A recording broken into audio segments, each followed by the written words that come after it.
बंदरों से इंसान की उत्पत्ति का विषय विज्ञान और मानव विकास के संदर्भ में अत्यंत महत्वपूर्ण है। ये कहानी सैकड़ों हजारों वर्षों में फैली हुई है और इसमें विकासवादी सिद्धांत का महत्वपूर्ण स्थान है। विकासवाद का सिद्धांत चार्ल्स डार्विन के विकासवाद के सिद्धांत के अनुसार सभी जीवित प्राणियों का विकास एक सामान्य पूर्वज से हुआ है। यह सिद्धांत इस बात की पुष्टि करता है कि विभिन्न प्रकार की जीव जातियां एक दूसरे से संबंधित हैं और उनके बीच समय के साथ साथ धीरे धीरे परिवर्तन होते रहते हैं। ये परिवर्तन वातावरण, भोजन और अन्य आवश्यकताओं के साथ साथ समय के साथ होता है। डार्विन ने अपनी पुस्तक on the origin of species में बताया कि जीव जंतुओं का विकास एक सामान्य पूर्वज से हुआ है। इसी सिद्धांत के अनुसार मनुष्यों और बंदरों का भी एक सामान्य पूर्वज रहा है। ये सामान्य पूर्वज, जो लगभग 5 से 7 मिलियन वर्ष पहले रहता था, ने धीरे धीरे अपनी शारीरिक और मानसिक विशेषताओं में परिवर्तन किया और इन परिवर्तनों के कारण मनुष्य और बंदर दो अलग अलग जातियों में विकसित हुए। प्रारंभिक प्राइमेट्स और उनके मनुष्यों और बंदरों का प्रारंभिक पूर्वज एक प्राइमेट था।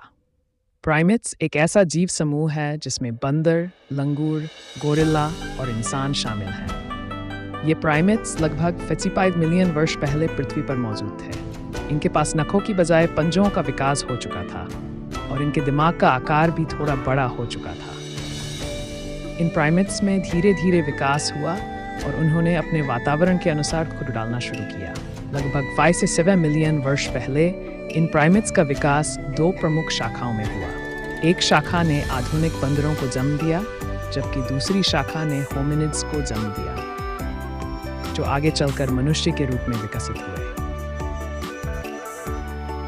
होमिनिड्स का उद्भव होमिनिड्स मानव पूर्वजों का वह समूह था जिसमें मानव और उनके निकटतम पूर्वज शामिल थे। होमिनिड्स के विकास का मुख्य केंद्र अफ्रीका था। होमिनिड्स का सबसे पहला ज्ञात सदस्य ऑस्ट्रेलोपिथेक्स था, जो लगभग 4 मिलियन वर्ष पहले अफ्रीका में पाया गया था। ऑस्ट्रेलोपिथेक्स 2 पैरों पर चलने की क्षमता रखता था, जो इसे अन्य प्राइमेट्स से अलग करता था। इसके बाद होमिनिड्स के विकास में कई महत्वपूर्ण बदलाव आए। जैसे जैसे उनका मस्तिष्क बड़ा हुआ, उनकी संज्ञानात्मक क्षमताएं भी बढ़ीं। ये क्षमता उन्हें जटिल उपकरण बनाने और उपयोग करने, आग का नियंत्रण करने और समूहों में सामूहिक जीवन जीने में सक्षम बनाती थी। इन क्षमताओं ने उन्हें अन्य प्राइमेट्स से अधिक उन्नत बनाया और उन्हें विकास की अगली सीढ़ी पर ले गया। होमोजीनस का उद्भव होमिनिड्स के विकास की इस कड़ी में होमोजीनस का उद्भव हुआ। होमोजीनस के सबसे पहले जात सदस्य होमो हैबिलिस थे, जो लगभग 2.4 से 1.4 मिलियन वर्ष पहले जीवित थे।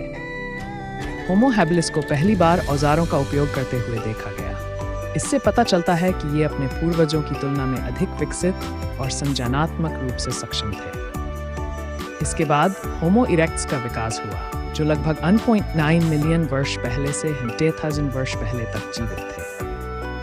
होमो इरेक्टस के दिमाग का आकार और भी बड़ा था और उन्होंने आग का उपयोग भी करना शुरू कर दिया था।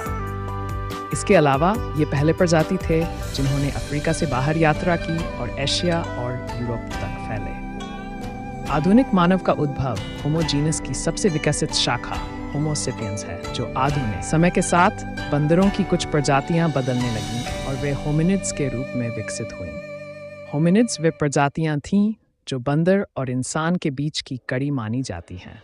इन जीवों में धीरे धीरे शारीरिक और मानसिक परिवर्तन होने लगे। उनकी रीढ़ की हड्डी सीधी होने लगी, जिससे वे 2 पैरों पर खड़े होकर चलने में सक्षम हुए। इसका मतलब यह हुआ कि उनके हाथ अब अन्य कार्यों के लिए मुक्त हो गए, जैसे कि उपकरणों का निर्माण और उपयोग। द्विपादलता बाइपेडलिज्म का विकास। द्विपादलता यानी 2 पैरों पर चलने की क्षमता होमिनिड्स के विकास में एक महत्वपूर्ण मोड़ था। लगभग 6 मिलियन साल पहले अफ्रीका के जंगलों में रहने वाले कुछ होमिनिड्स ने 2 पैरों पर चलना शुरू किया। इसका कारण संभवतः बदलते हुए पर्यावरणीय परिस्थितियों में था, जैसे कि घने जंगलों से खुले मैदानों की ओर बदलाव। 2 पैरों पर चलने से उन्हें ऊंचे घास के मैदानों में शिकारियों को देखने और बचने में मदद मिली। साथ ही ये भी संभव हुआ कि वे अपने हाथों से अन्य कार्य कर सकें। मस्तिष्क का विकास। द्विपादलता के साथ साथ होमिनिड्स के मस्तिष्क का भी विकास होने लगा। लगभग 2.5 मिलियन साल पहले होमिनिड्स का मस्तिष्क आकार में बढ़ने लगा और यह विकास जारी रहा। बड़े मस्तिष्क ने उन्हें अधिक जटिल उपकरण बनाने, भाषा का विकास करने और सामाजिक संरचनाओं को विकसित करने में सक्षम बनाया। इस समय के दौरान होमिनिड्स ने पत्थरों और हड्डियों से उपकरण बनाना शुरू किया, जो उनके जीवन को आसान बनाने में मददगार साबित हुआ। इन उपकरणों का उपयोग शिकार, भोजन तैयार करने और अन्य कार्यों में किया जाने लगा। यह तकनीकी विकास होमिनिड्स के जीवन में एक बड़ा बदलाव लाया और उन्हें अन्य जानवरों से अलग बनाया। होमो इरेक्टस और अन्य प्रजातियों का उद्भव। लगभग 2 मिलियन साल पहले होमिनिड्स ने एक और महत्वपूर्ण प्रगति की, जब होमो इरेक्टस का उद्भव हुआ। होमो इरेक्टस ने न केवल उपकरण बनाए, बल्कि उन्होंने आग का भी उपयोग करना शुरू किया। आग का उपयोग ने उन्हें ठंडे मौसम में जीवित रहने और पकाए हुए भोजन को खाने में मदद की, जिससे उनकी ऊर्जा का उपयोग बेहतर तरीके से होने लगा। होमो इरेक्टस ने अफ्रीका से निकलकर एशिया और यूरोप में भी बसना शुरू किया। उन्होंने जटिल उपकरण बनाए और अपनी सामाजिक संरचनाओं को और अधिक संगठित किया।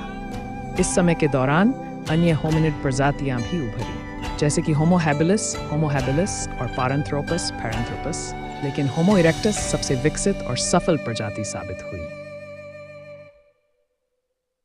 होमो सेपियंस का उद्भव। आखिरकार लगभग 300 साल पहले होमो सेपियंस का उद्भव हुआ, जो आज के आधुनिक मानव हैं। होमो सेपियंस ने मस्तिष्क के और भी बड़े आकार का विकास किया और उन्होंने न केवल जटिल उपकरण बनाए, बल्कि कला, भाषा और संस्कृति का भी विकास किया। उन्होंने विभिन्न प्रकार की चित्रकारी, संगीत और अन्य सांस्कृतिक गतिविधियों को विकसित किया, जो उन्हें अन्य प्रजातियों से विशिष्ट बनाता है। होमो सेपियंस ने धरती के विभिन्न हिस्सों में बसना शुरू किया और उन्होंने कृषि का विकास किया। इसने उन्हें स्थायी बस्तियां बनाने और सभ्यताओं का निर्माण करने में सक्षम बनाया। समय के साथ उन्होंने विभिन्न प्रकार की भाषाओं, धर्मों और समाजों का निर्माण किया और वे पूरी धरती पर फैल गए। मानव का सामाजिक विकास। जैसे जैसे होमो सेपियंस ने अपनी शारीरिक और मानसिक क्षमताओं का